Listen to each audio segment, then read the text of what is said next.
আসসালামু আলাইকুম cooking art মাঝে অনারা স্বাগতম বহুত দিন ধরে অনারা ভিডিও দিম করি রাত দেওয়ানো হইলো আজ সাহস করি এর আজ ভিডিও গদি ফেলাই কীভাবে আর ড্রাগন ফুললো আইলো এবং ফললো কেমনে ধরলু আজ আমি বিস্তারিত অনারা এনে দেখায় অনারা শোন ইনশাল্লাহ হয়তো আজ রাতেই ফুরিব আলহামদুলিল্লাহ অবশেষে রাত 9টায় আয় সাদা তুলিয়ে সাইড দিয়ে আর ড্রাগন ফুললো ফুরি গিয়ে এবেলা বাকি গিন অনরা সন আয় ক্যানগুরির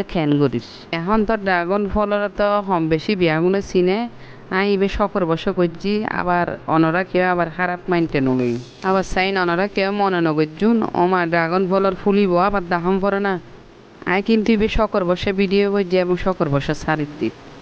দিয়ে অনরা চাইলন আশা করি অনরা তো হয়তো হাজত লাগিতারে বহুত জনের ফুল আই কিন্তু ফল নধরে এই পদ্ধতিবে যদি অবলম্বন করে আশা করি ফল অবশ্যই পাইবেন ইনশাআল্লাহ ফুল উত্তন যেগি নাই গুড়ি আটার মতো লইর লইয়েরে আটার মতো গুড়ি লইয়েরে ফুলুর মাঝখান দিতে জিবে লম্বা মিটকি এটা ডালি দিবেন তো অনরা তুলি সন দিবেন আয় এনা আপাতত আসিল অনরাই সন এরপরে দিবে সময় যে অনরাই বালা করি এর খেয়াল করছেন আশা করি ফুলও মানে ফুল যেত রাশি ফলও আশা করি বড় মাশাল্লাহ একদম অতিরিক্ত বড় নইল নির্মার গন্ধ হইব অনারাই এম্বালা করে খেয়াল করিলেন ঠ্যাং করিয়ে রায়েন লেতি এই শেষমেশ আর এই ড্রাগন ফলই দিইবে